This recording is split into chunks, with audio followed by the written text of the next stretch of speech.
Mi mamá me cortó el cabello mientras dormía, para que no opacara a mi hermana en su boda. Mi papá se rió. Quedé calva, pero no me quedé callada. Me desperté calva, un día antes de la boda de mi hermana. Mi mamá me cortó el cabello mientras dormía, para que no me viera más bonita que ella. A eso le llamó justicia. Mi papá dijo, tal vez ahora por fin alguien sienta lástima por ti. No tenían ni idea de lo que iba a hacer después. Actualización 1. Me llamo Camila, tengo 29 años, y jamás imaginé que me despertaría calva justo un día antes del matrimonio de mi hermana. Me temblaban los dedos al tocarme el cuero cabelludo, sintiendo los huecos donde antes caía mi cabello largo y rubio. Mechones esparcidos por el suelo de mi cuarto, como víctimas doradas de una batalla que ni siquiera sabía que había comenzado. En la puerta, mi mamá, Lupita, sostenía las tijeras con una sonrisa de satisfacción en los labios. La boda de Emilia era mañana, y mi propia familia me había traicionado de la peor manera posible. Antes de seguir con esta historia, comenta de dónde estás viendo esto, y suscríbete para acompañar mi viaje de víctima a vencedora ante una traición familiar inimaginable, para entender por qué mis padres harían algo tan cruel. Tienes que conocer un poco de nuestra historia. Crecí en los suburbios de Guadalajara. Siempre fui la bonita, mientras que mi hermana Emilia era la inteligente. No fue decisión nuestra. Esos rótulos nos los colgaron nuestros propios padres desde que éramos niñas. La verdad es que siempre me esforcé muchísimo en la escuela.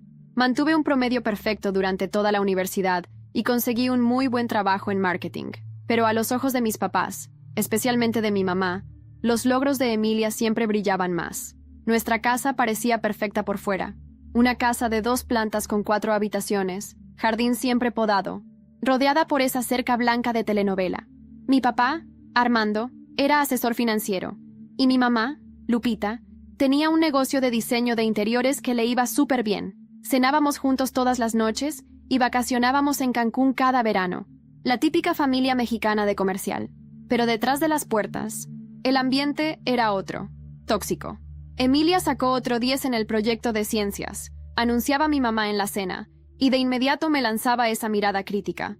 Camila, ¿por qué no le pides ayuda a tu hermana en lugar de pasar tanto tiempo alisándote el cabello? Recuerdo una vez que gané un concurso de poesía en la prepa.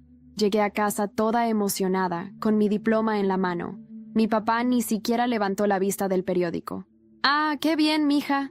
¿Pero viste que aceptaron a Emilia en ese programa de verano de la UNAM?» Siempre era lo mismo. Cuando me gradué con honores de la universidad, mi mamá comentó que debía agradecerle a mi carita bonita por eso. Cuando conseguí mi primer trabajo, mi papá insinuó que mi jefe solo me contrató para adornar la oficina. Esos comentarios dolían, pero se volvieron rutina. Terminé aprendiendo a esconder mis logros en lugar de compartirlos con la familia. Emilia tampoco era inocente en todo esto. Desde chica armaba dramas si alguien me elogiaba. En la adolescencia, arruinó mi vestido de graduación la noche antes del baile porque escuchó a alguien decir que probablemente yo sería la reina de la noche. Luego pidió disculpas, llorando, y yo la perdoné, porque, ¿no? Así son las hermanas. Pero el patrón continuó. El año pasado, cuando me ascendieron en el trabajo, Emilia dejó de hablarme por 2 semanas. Cuando compré mi primer carro, un Honda usado por el que estuve ahorrando meses, se quejó con mis papás de que yo solo quería presumir. Era demasiado agotador intentar apagar mi luz solo para mantener la paz en casa. Pero todo empeoró de verdad cuando Emilia conoció a Joaquín, su actual esposo. Venía de una familia tradicional con mucho dinero. Trabajaba en un bufete de abogados prestigioso y cumplía todos los requisitos que mis papás consideraban ideales para un buen yerno. Desde que empezaron a salir, Emilia se volvió aún más competitiva conmigo. Si yo usaba un vestido para la cena del domingo, ella soltaba algo como: «Nunca te cansas de querer llamar la atención, ¿verdad?». Si mencionaba algún logro en el trabajo, ella cambiaba el tema enseguida, hablando de sus planes con Joaquín. Cuando se comprometieron, después de solo 6 meses de noviazgo, mis papás estaban en las nubes. La boda se convirtió en el centro de nuestro universo familiar. Cada conversación, cada reunión, cada fiesta, todo giraba en torno al matrimonio de Emilia. Yo traté de apoyar. Me ofrecí para ayudar con las invitaciones, fui con ella a probar pasteles, incluso planeé diseñar tarjetas de agradecimiento personalizadas usando mis habilidades de diseño. En ese entonces, todavía creía que podía contribuir de corazón, pero nada era suficiente. «Solo estás haciendo esto para opacarme», me acusó Emilia cuando le mostré las tarjetas tan lindas que había creado. «Sabes que eres mejor que yo en esas cosas artísticas». A pesar de toda la tensión, yo quería, de verdad, arreglar nuestra relación. Cuando Emilia me pidió que fuera madrina, claramente presionada por los familiares, que notarían si no estaba, acepté con la esperanza de que eso pudiera ser un nuevo comienzo. Solo no intentes sobresalir, ¿sí? Me advirtió después. Este es mi día.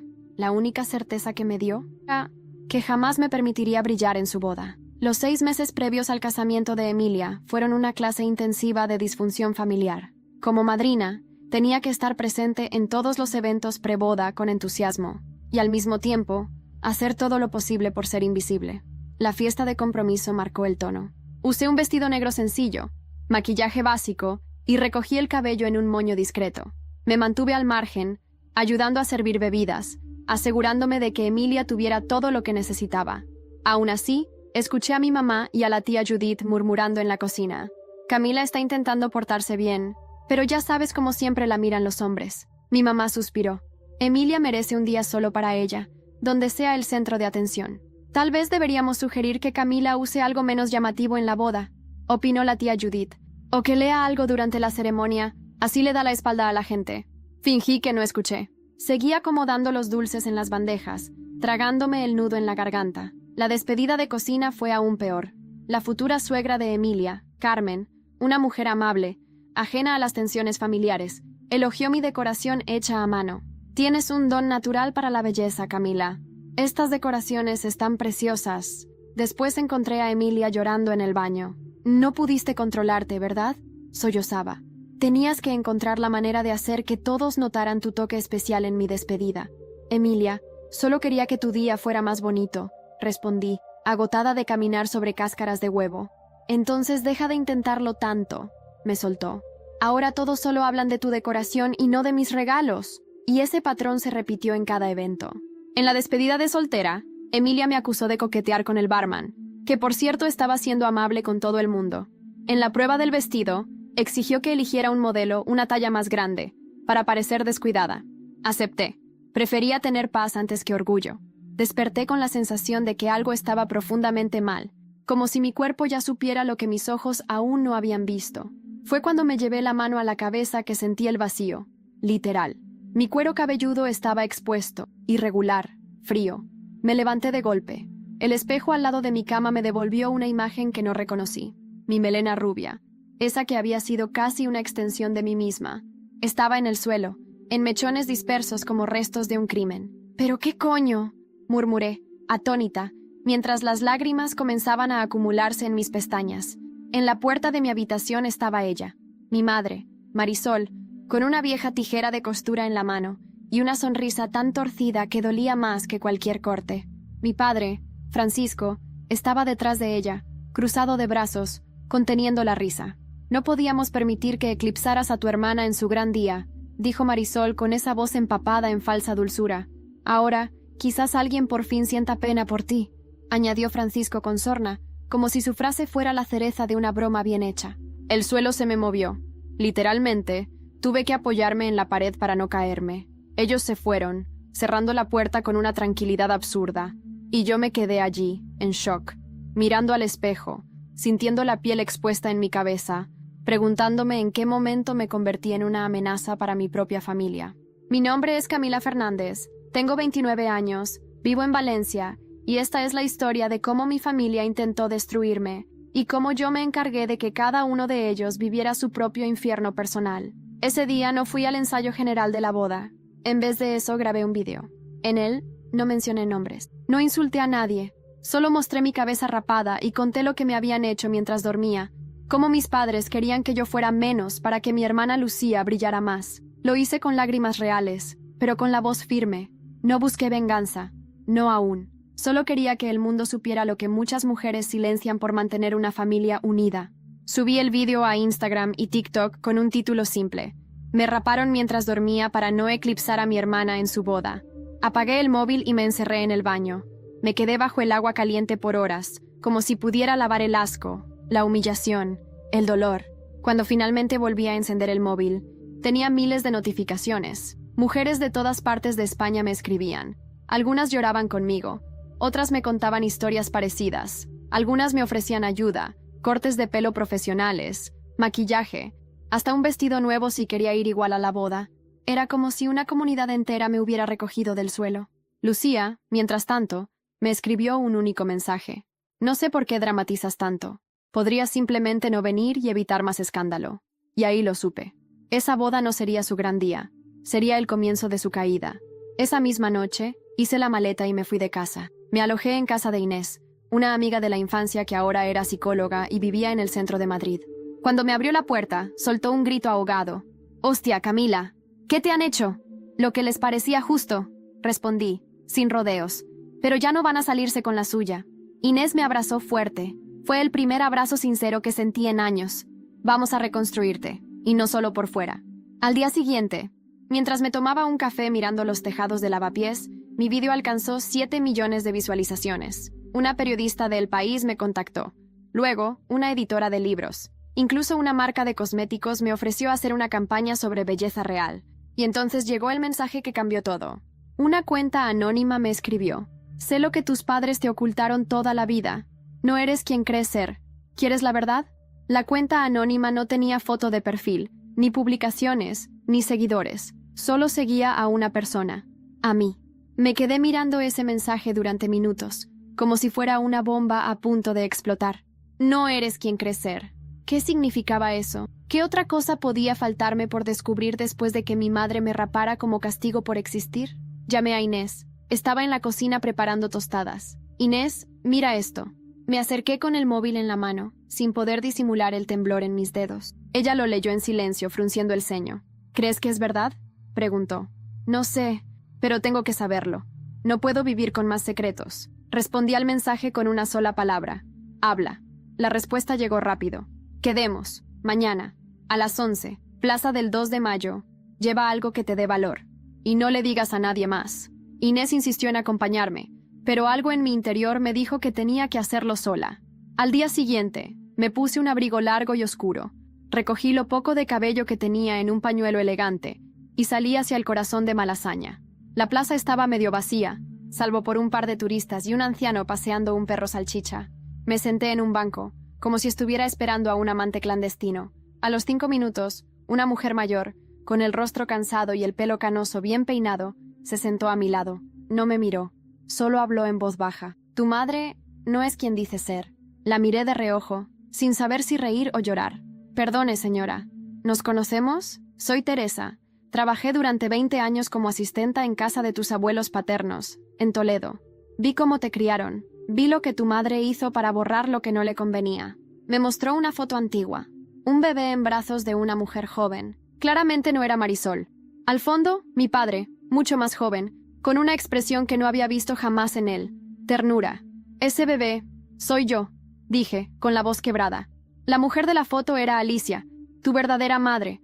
Murió en un accidente cuando tú tenías meses. Francisco te trajo a Valencia y Marisol aceptó criarte, pero nunca te vio como su hija.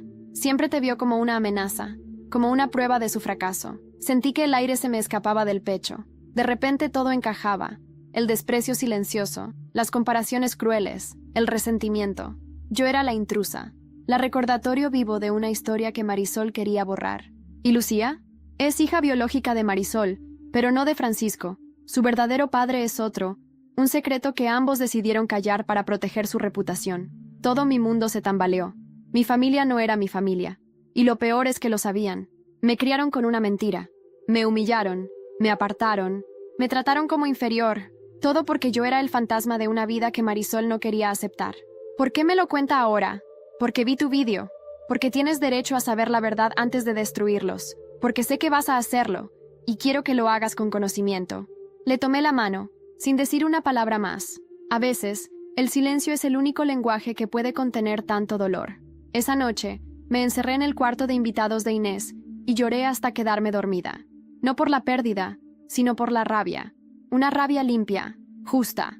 Al día siguiente, mientras desayunábamos, Inés me pasó su portátil. «Tu vídeo ha llegado a 12 millones. Estás en todas las noticias. Mira esto». En la pantalla, una entrevista en directo con Lucía. Estaba visiblemente nerviosa, intentando dar explicaciones vagas. Mi hermana tiene un historial de exagerar. Siempre fue algo dramática. Yo no tuve nada que ver con lo que pasó. Ella se fue porque quiso. Pero el rostro de Lucía decía otra cosa. Miedo. Y entonces sonó mi móvil. Era Joaquín. el marido de Lucía. Camila, tenemos que hablar. Lo que pasó contigo no fue lo peor. Hay algo que Lucía me ocultó. Algo grave. Muy grave. ¿Podemos vernos? No sabía si estaba lista para hablar con Joaquín. Durante años, lo vi como un testigo pasivo de todo lo que ocurría en mi familia. Siempre educado, siempre correcto, pero jamás se interpuso entre Lucía y sus ataques. Sin embargo, había algo distinto en su voz aquella mañana. Urgencia. Angustia. Acepté. Nos vimos en un pequeño café cerca del Parque del Retiro, un lugar discreto y tranquilo. Llegué antes que él. Tenía las manos sudorosas, el corazón a mil. Cuando lo vi entrar, noté de inmediato las ojeras, la mirada caída. Era un hombre que ya no dormía tranquilo. Camila, gracias por venir, dijo, mientras me ofrecía un apretón de manos torpe. Dime lo que tengas que decir, respondí sin rodeos. No estaba allí para reconectar. Estaba allí por la verdad. Joaquín pidió un café solo. Yo no toqué el mío. Sé que probablemente piensas que soy igual que ellos, que me quedé en silencio mientras te destruían. Y no te voy a mentir. Es cierto, me callé demasiadas veces. No estoy aquí por disculpas, interrumpí. Lo sé, asintió. Estoy aquí porque Lucía me ocultó algo que afecta a todos. Y si lo cuento yo, será un escándalo. Pero si lo cuentas tú, se detuvo. Miró alrededor, bajó la voz. Lucía no puede tener hijos. Lo supo hace 2 años, después de un aborto espontáneo. Fue devastador para ella. Pero decidió que no lo diría a nadie, que encontraría otra forma de cumplir con el rol de esposa perfecta. ¿Otra forma?, pregunté, sin entender. Joaquín respiró hondo. Buscó una donante anónima para la fecundación in vitro. El problema es que la donante no fue tan anónima como ella pensaba. Me pasó una carpeta con papeles impresos. Era un informe de una clínica privada de fertilidad en Barcelona. Mi nombre aparecía como donante genética. Mi nombre. Pero esto es imposible. Yo nunca... No lo sabías, me interrumpió. Fue tu madre quien usó tus datos. Accedió a tu historial médico cuando vivías en casa. Fingió que eras tú.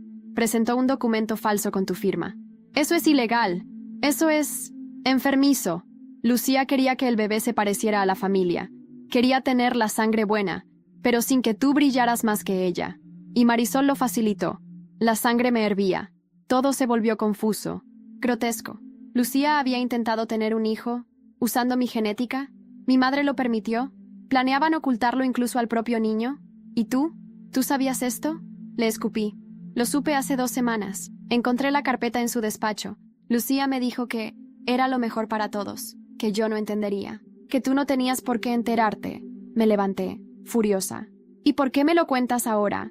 Porque he estado viviendo una mentira. Porque estoy atrapado con una mujer que no es quien dice ser. Y porque tú mereces saberlo antes que lo uses tú misma en su contra. Tomé los documentos y salí sin decir adiós. Esa noche, no dormí. Caminé durante horas por el centro de Madrid, incapaz de digerir lo que acababa de descubrir. Me sentía violada, traicionada, robada. Pero también, algo en mí comenzó a encajar. Ese dolor ancestral en mi pecho no era solo emocional, era físico, como si mi cuerpo supiera que algo había sido tomado sin permiso. Y entonces, supe lo que tenía que hacer. Volví a casa de Inés y le mostré todo. Ella, que nunca perdía la compostura, se quedó sin palabras. Esto es grave, Camila. Gravísimo. Puedes denunciarlas. Las 2. Es falsificación. Es suplantación. Es abuso médico. Lo voy a hacer, pero no ahora. Aún no. Entonces, ¿qué vas a hacer? La miré, con una calma que ni yo misma reconocí. Voy a dejar que Lucía piense que todo está bien, que no sé nada, que sigo siendo la hermana inferior. Voy a ir a su casa, voy a entrar en su círculo, y desde dentro, voy a hundirla. Inés me miró sorprendida. ¿Estás segura? Más que nunca. 2 días después, llamé a Lucía. «Hola, hermana», le dije, con una voz que no me pertenecía. Estuve pensando, y quiero ir a visitarte. Quiero arreglar las cosas. Quiero estar ahí para ti, como tú lo estuviste para mí. Hubo un silencio largo en la línea. Luego, su respuesta. «Claro, ven. Me encantaría hablar». Y así fue como crucé de nuevo el umbral de esa casa maldita, no como víctima, sino como enemiga silenciosa. Volver a cruzar la puerta de la casa de Lucía fue como pisar el escenario de un crimen, pero con la sangre todavía caliente.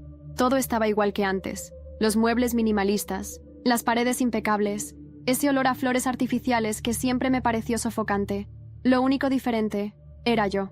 Lucía me recibió con una bata de seda beige y una sonrisa forzada que no llegaba a los ojos. «Pasa, por favor. Me alegra que hayas venido».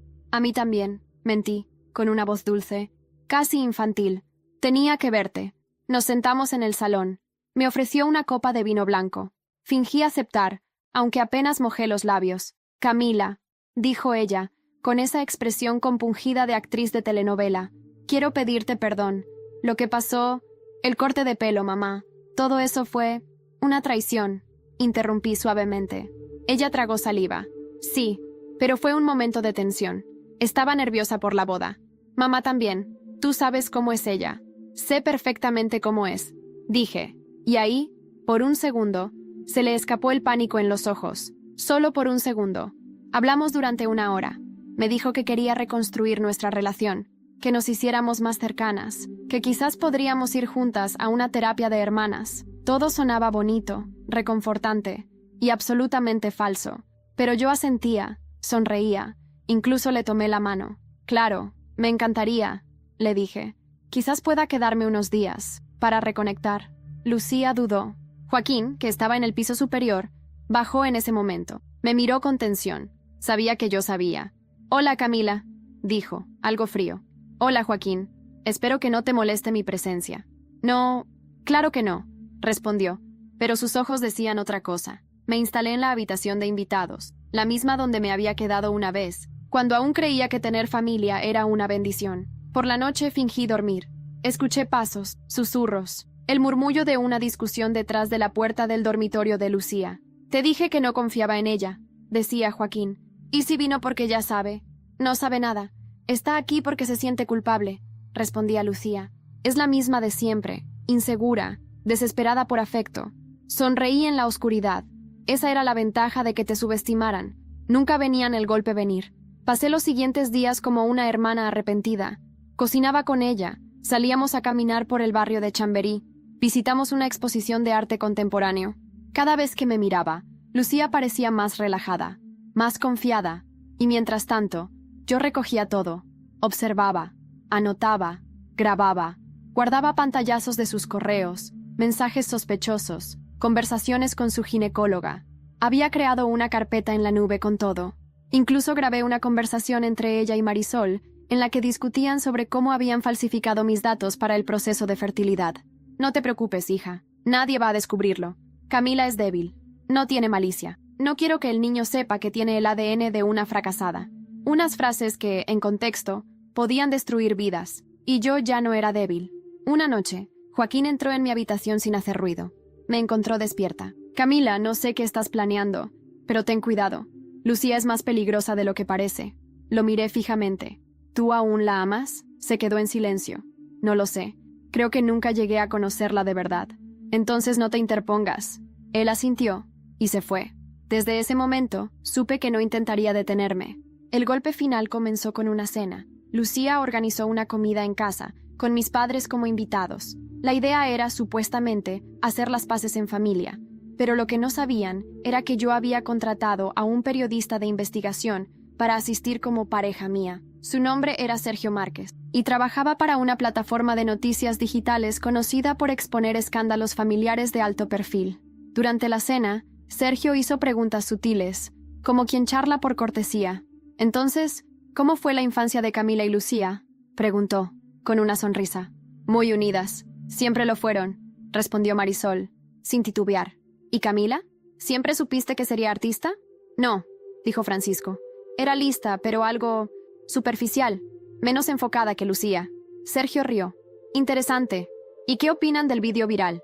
¿Cómo lo gestionaron emocionalmente?». La mesa se congeló. Lucía palideció. Marisol carraspeó. «Fue una exageración», dijo ella. «Las cosas se salieron de control, pero es asunto de familia». Sergio asintió, como si nada, pero su grabadora estaba encendida, y el micrófono, oculto en su reloj. Esa noche, publiqué una nueva entrada en mi cuenta. Un vídeo corto, pero directo. «¿Creéis que sabéis quiénes son vuestros padres? Yo también lo creía. Hasta que descubrí que me mintieron toda la vida. Que usaron mi cuerpo sin permiso. Que mi hermana intentó crear una vida robando la mía. Pero tranquilos, no busco venganza. Busco justicia». Las visualizaciones explotaron en cuestión de horas. Y justo cuando creía que el caos estaba al máximo, Recibí una llamada de una voz conocida. Camila, soy Teresa. Hay algo que olvidé contarte. Algo sobre tu verdadera madre. Algo que puede cambiar todo. Cuando Teresa me llamó esa noche, su voz sonaba diferente, más temblorosa, más urgente. La misma mujer que me había revelado que Marisol no era mi madre biológica. Ahora tenía algo más, algo que, según ella, cambiaría por completo el rumbo de mi historia. Camila, necesito verte en persona. No puedo hablar de esto por teléfono. ¿De qué se trata?, pregunté, ya con el pulso acelerado. De Alicia, de tu madre verdadera, y de algo que ella dejó para ti, antes de morir. No dormí esa noche. Pasé horas mirando el techo de la habitación de invitados, escuchando los pasos de Lucía moverse por el piso, el silencio tenso de Joaquín en el despacho, los ecos invisibles de una casa construida sobre secretos. A la mañana siguiente, tomé un tren a Toledo, donde Teresa vivía en una pequeña casa cerca del río Tajo. Me recibió en la puerta con los ojos vidriosos y una caja de madera en las manos. Era vieja, con marcas de humedad, cerrada con una cinta de terciopelo azul. La encontré escondida entre los viejos baúles de tus abuelos. Tu madre me la dio el día antes de su viaje a Barcelona, el que no volvió a terminar. Me dijo que si algo le pasaba, debía dártela cuando fueras lo suficientemente fuerte para saber la verdad. Me senté en el sofá, con las manos heladas. Teresa se sentó frente a mí, en silencio. Abrí la caja. Dentro había una pila de cartas, un pequeño cuaderno con dibujos, y una cadena de plata con una medalla en forma de luna creciente. En la primera carta, escrita con una caligrafía delicada, Alicia me hablaba como si estuviera viva. Mi pequeña Camila, si estás leyendo esto, es porque ya sabes parte de la verdad. Pero no toda. No morí en un accidente. Me silenciaron. Alguien no quería que yo revelara un secreto familiar que podía destruir más que un apellido. Me quedé sin aire. ¿Qué significa esto, Teresa? Ella se frotó las manos, como quien revive un trauma olvidado. Tu abuelo, el padre de Francisco, tenía negocios turbios, tráfico de influencias, lavado de dinero. Alicia descubrió parte de eso cuando trabajaba como contable para la empresa familiar. Lo iba a denunciar. Pero entonces ocurrió el accidente. Me llevé las manos a la boca. Toda mi historia, mi origen, estaba manchado de conspiraciones, mentiras, muerte. ¿Estás diciendo que la mataron? Yo no puedo probarlo, Camila. Pero Alicia tenía miedo, y no era una mujer temerosa por naturaleza. Esas cartas, ese cuaderno, son tu herencia. Pero también tu arma. Leí durante horas. Cada página era un grito contenido. Nombres, fechas, movimientos bancarios sospechosos. Todo escrito por una mujer que sabía que estaba marcando su final. Y entonces, encontré una foto. Mi madre biológica, embarazada de mí, abrazando a Francisco. Él la amaba, dije, en voz baja. La amó, pero eligió el poder. Y eligió a Marisol porque ella sabía guardar secretos, a cambio de todo. Regresé a Madrid con la caja en una mochila. Mis piernas temblaban, pero mi mente era un torbellino de claridad. Esa noche, publiqué otro vídeo. Esta vez, desde mi habitación en casa de Inés, con la caja a mi lado. Hoy descubrí que mi madre no murió por accidente, que mi familia oculta más que favoritismos y traiciones, oculta delitos, corrupciones, tal vez incluso crímenes, y ya no voy a callar, porque tengo pruebas, y porque el silencio me costó demasiado. La gente enloqueció. El vídeo se compartió en todas las plataformas. Las noticias comenzaron a atar cabos. Las redes sociales me convirtieron en símbolo de resistencia, de verdad incómoda, de justicia emocional. Lucía me llamó esa madrugada, llorando. ¿Qué coño estás haciendo? ¿Quieres destruirnos? No. Quiero destruir las mentiras. Si eso os arrastra con ellas, entonces sí. Colgó. A las pocas horas, recibí una notificación. Un abogado de mi padre me había enviado una citación. Querían demandarme por difamación, pero yo tenía algo mejor que miedo. Tenía documentos, y un mensaje nuevo apareció en mi correo. Era de un periodista de Antena 3. Camila, hemos verificado parte de los datos de las cartas. ¿Te gustaría contar tu historia en un especial de televisión nacional?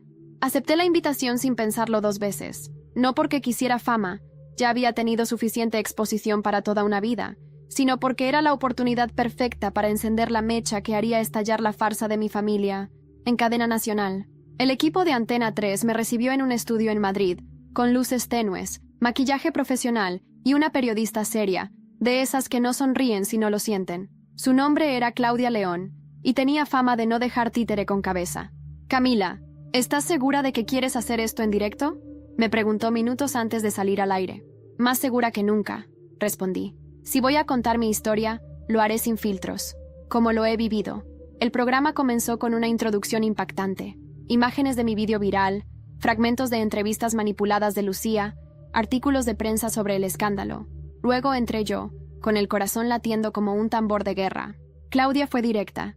Camila, lo que estás a punto de compartir podría cambiar la percepción de miles de personas. ¿Por qué ahora?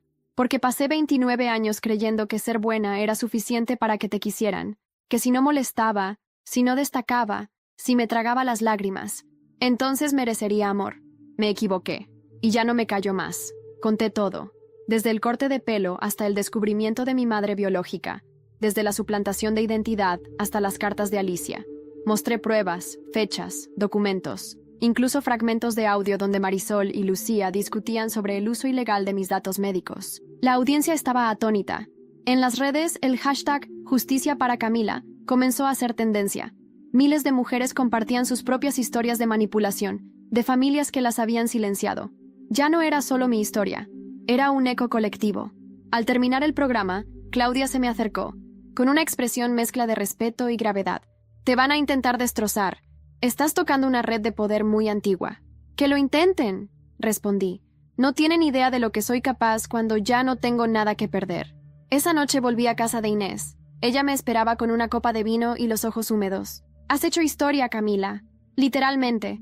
Te están llamando de todos lados. Mi móvil estaba lleno de mensajes. Productores, marcas, mujeres buscando ayuda. Incluso una asociación legal se ofreció a representarme gratuitamente para iniciar acciones contra Marisol y Francisco. Pero también había amenazas. Correos anónimos, llamadas desde números ocultos. Una en particular me congeló la sangre. Camila, si sigues hurgando, te vas a arrepentir. Algunas verdades deben quedarse enterradas. No se identificaron, pero yo tenía una idea muy clara de quién estaba detrás. Al día siguiente recibí una visita inesperada. Era Joaquín. «Podemos hablar», dijo, desde el marco de la puerta. Lo invité a pasar. Se sentó con la espalda recta, como si llevara un peso invisible sobre los hombros. «He dejado a Lucía», confesó, con la voz apagada. Ya no podía sostener una mentira tan grande, pero eso no es lo importante. Lo importante es esto. Sacó un sobre y lo puso sobre la mesa. Es un informe financiero, de la empresa de tu padre. Lleva años desviando fondos a cuentas en paraísos fiscales. Está usando el nombre de tu madre biológica, Alicia, como testaferro. Sentí una descarga eléctrica recorrerme el cuerpo. ¿Estás diciendo que está usando la identidad de una mujer muerta para esconder dinero? Sí. Y lo peor es que no lo hace solo. Marisol firma como corresponsable en varios documentos. Esto va más allá de una familia disfuncional. Es una red criminal. Y están dispuestos a todo por protegerla. Me quedé en silencio. Sabía que había algo más profundo, pero no imaginé esto. ¿Por qué me ayudas, Joaquín? Porque me cansé de vivir con miedo. Y porque tú fuiste la única que dijo la verdad, incluso cuando dolía. Tomé el sobre. Esa noche no pude dormir. Ni Inés, ni Joaquín, que se quedó en el sofá por si necesitábamos movernos rápido. El miedo era real, pero también lo era mi determinación. Y entonces, recibí un mensaje inesperado. Era de Lucía. Mañana a las 9. Ven al despacho de papá. Solo tú. Tengo algo que darte, y necesitas escucharlo en persona. La mañana siguiente, el cielo de Madrid estaba cubierto de nubes bajas, pesadas, como si la ciudad presintiera que algo oscuro estaba a punto de ocurrir. Salí temprano, sin desayunar, con el sobre de Joaquín bien escondido bajo la chaqueta. Inés me abrazó antes de irme. Si ves que algo está mal, te vas, sin mirar atrás. ¿Vale? Vale. El despacho de mi padre estaba en la calle Serrano, un edificio elegante, de fachada antigua restaurada con interiores modernos. Al entrar, una recepcionista me sonrió con esa neutralidad profesional que no dice nada y lo dice todo. La señorita Lucía la espera en la sala de juntas. Caminé por el pasillo alfombrado, y el eco de mis tacones resonaba como tambores de guerra. Cuando abrí la puerta, allí estaba ella, Lucía, impecable, como siempre, con su vestido blanco roto y su coleta baja. Parecía una estatua de mármol, perfecta, fría, hueca por dentro. «Has conseguido lo que querías», dijo sin rodeos. «Mamá está al borde de una crisis nerviosa. Papá tiene miedo de ser arrestado. Yo perdí todo. No he hecho más que contar la verdad», le respondí, cerrando la puerta tras de mí. «¿Qué querías mostrarme?» Lucía sacó un portátil del maletín y lo colocó sobre la mesa. Abrió una carpeta con videos, cámaras de seguridad. «Mira esto», dijo. Le di al play. En el video, se veía a mi madre entrando en el despacho de mi padre a altas horas de la noche. Revisaba archivos, copiaba documentos, hacía llamadas. Y no es papá el que empezó con las cuentas ocultas, fue mamá. Papá se dejó arrastrar. Pero hay más. Cambió a otro video. Era de hace años. Yo tenía tal vez 8 o 9. Jugaba en el jardín de casa. De fondo, se escuchaba una conversación captada por error entre Marisol y un hombre que no reconocía. La niña no debe saber nunca quién fue su madre. Alicia cometió errores. No queremos repetirlos. ¿Y Francisco lo sabe? Sabe lo que le conviene. El resto lo decidimos nosotras. Lucía me miró. Por primera vez, su expresión era sincera. No compasiva, pero sí rota. Yo también fui usada. Camila, no lo ves porque crees que fui la favorita, pero fui el peón. Mamá siempre manejó todo. A papá, a ti, a mí. ¿Y ahora qué? ¿Esperas que te abrace? ¿Que lloremos juntas? No, dijo cerrando el portátil. Espero que destruyas a mamá, pero no a mí, porque si tú te hundes en este juego, no habrá nadie que cuente la historia. Me fui sin decir una palabra. No confiaba en ella, pero sabía que algo de lo que había dicho era cierto. Marisol era la mente detrás de todo. Francisco era cómplice. Y yo ya no era una víctima. Esa tarde, me reuní con Sergio, el periodista, y con un equipo legal. Les mostré los vídeos, los documentos, todo. Esto puede implicar una investigación federal, dijo uno de los abogados. Pero si decides hacerlo público ahora, corres riesgo. Pueden atacarte, pueden destruir pruebas. Entonces haremos algo mejor, respondí. Lo lanzaremos todo a la vez, con respaldo, con medios, con justicia.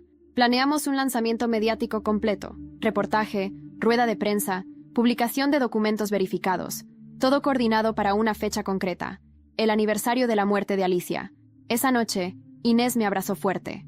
No eres la misma chica que llegó aquí rapada y rota, me dijo. Lo sé, y gracias a ti no me convertí en una copia de ellos. Estábamos en la cocina, brindando por el futuro, cuando mi móvil vibró. Era un mensaje de un número oculto. Solo decía, has cavado demasiado hondo, pronto lo lamentarás. A la mañana siguiente, alguien lanzó una piedra contra la ventana del apartamento de Inés. En ella, un papel pegado con cinta. Deja de escarbar muertos o te convertirás en uno. La piedra atravesó el cristal como un disparo seco en mitad del alma.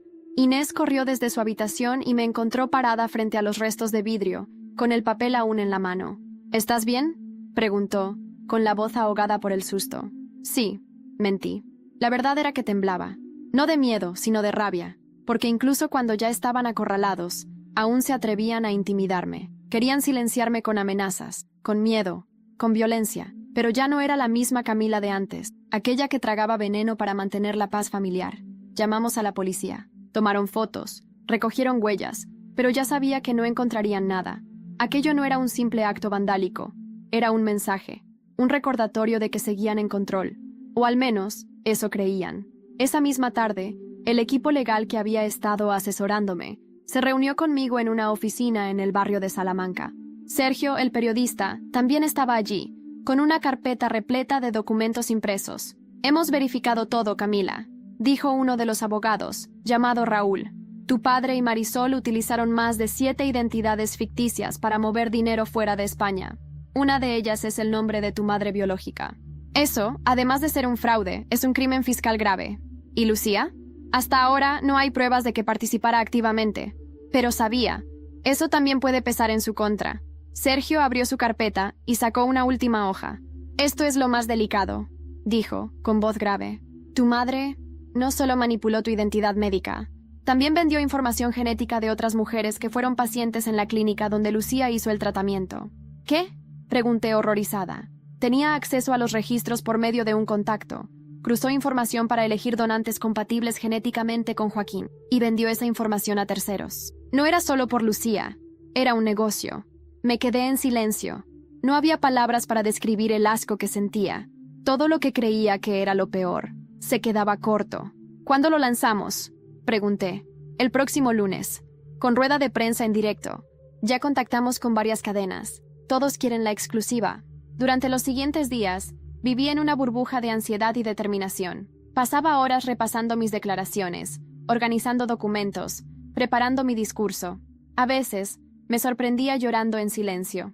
No por debilidad, sino por el peso de todo lo que llevaba a cuestas. Joaquín me llamaba a diario. Se ofrecía a testificar. Me pedía perdón una y otra vez. No sabía si algún día podría perdonarlo, pero por ahora era útil. Y yo ya había aprendido a no despreciar una herramienta afilada cuando se trataba de cortar raíces podridas. La noche anterior a la rueda de prensa, Inés y yo nos sentamos en la terraza con una manta sobre las piernas y una botella de vino entre las manos. ¿Estás lista?, me preguntó. No, pero voy a hacerlo igual. Eso es ser valiente, ¿sabes? Sonreí. Por primera vez, de verdad. Al día siguiente, me vestí con un conjunto blanco, como un símbolo, como una antítesis de todo lo oscuro que había arrastrado hasta ese momento, y fui al centro de prensa. Las cámaras esperaban, los periodistas, los flashes, los murmullos. Tomé el micrófono. Mi nombre es Camila Fernández.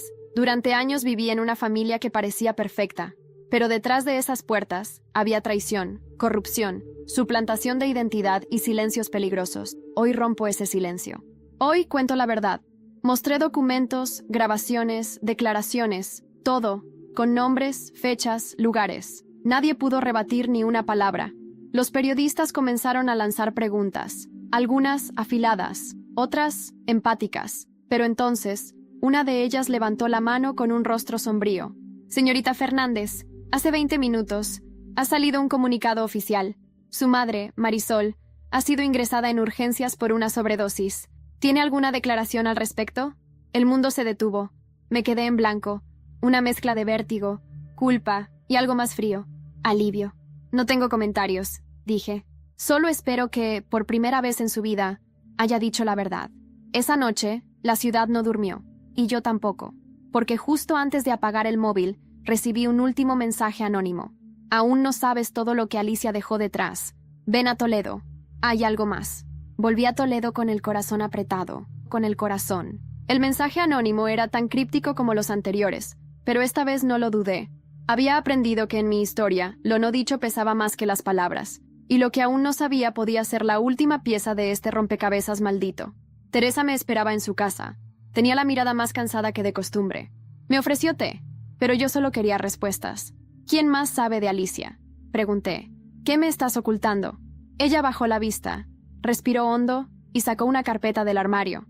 La puso frente a mí. No soy yo quien te lo está ocultando. Es ella. Alicia. Esta carpeta me la dio meses antes de morir. Me juró que no debía mostrársela a nadie, a menos que sintiera que tú estabas preparada. Después de lo de Marisol, supe que era el momento. La abrí con manos temblorosas. Dentro había un acta notarial, una escritura de propiedad y algo que me paralizó. Una copia de un testamento. El testamento de Alicia. ¿Qué es esto? Tu madre te dejó todo lo que tenía. Un pequeño terreno, una casa en ruinas a las afueras de Toledo y, lo más importante, una caja fuerte enterrada bajo el olivo grande. Esas fueron sus palabras. Cuando Camila sepa quién soy, sabrá qué hacer con lo que le dejo.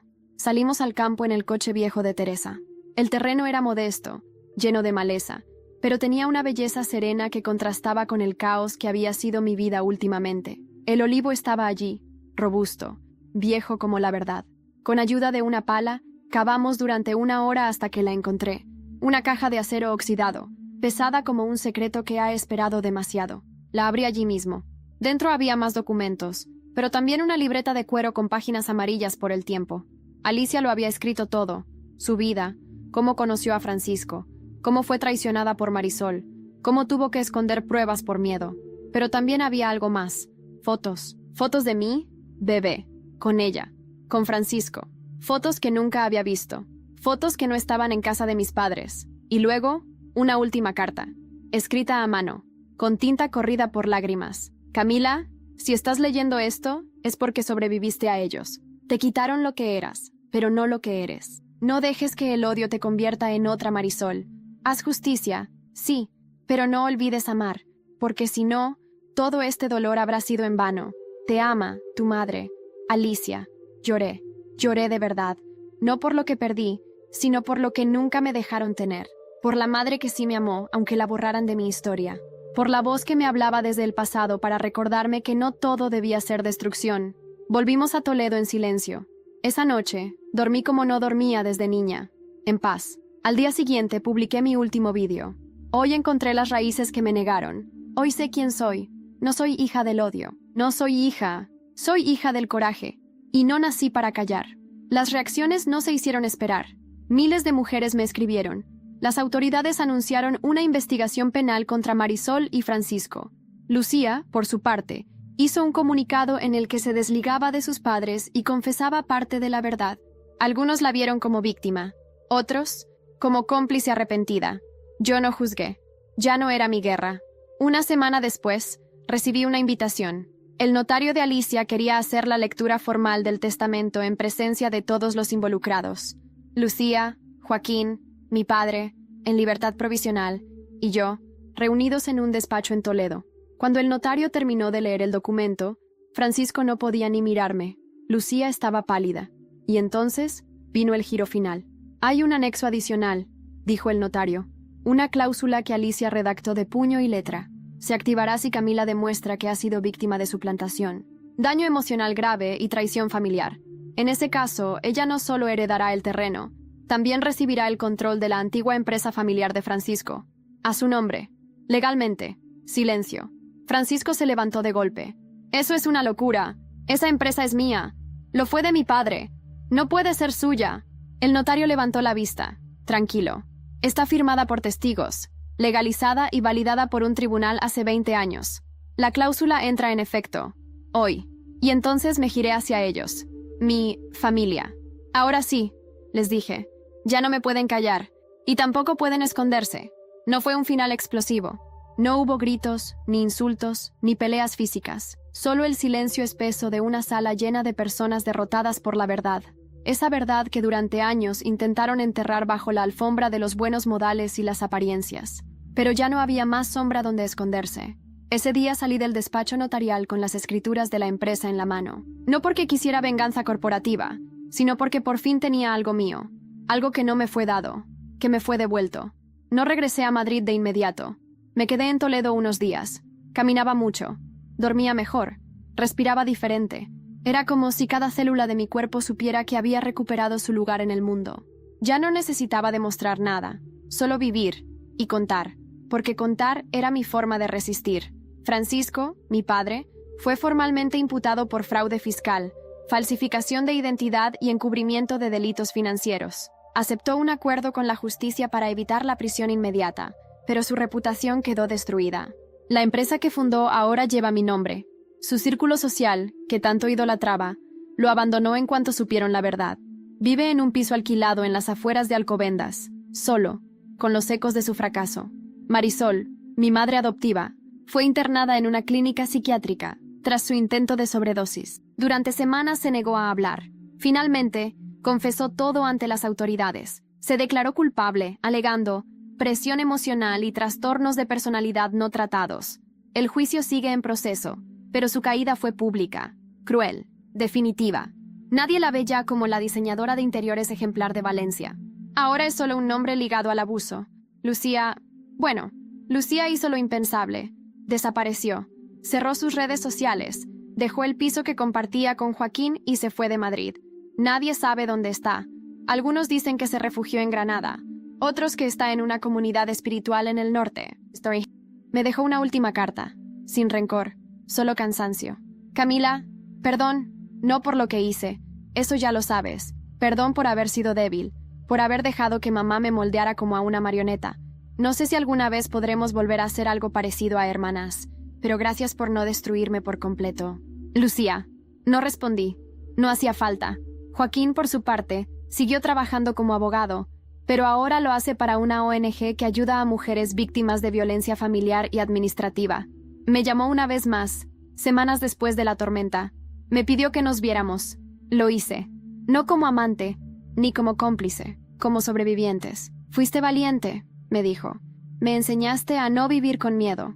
Yo también tenía miedo, le respondí.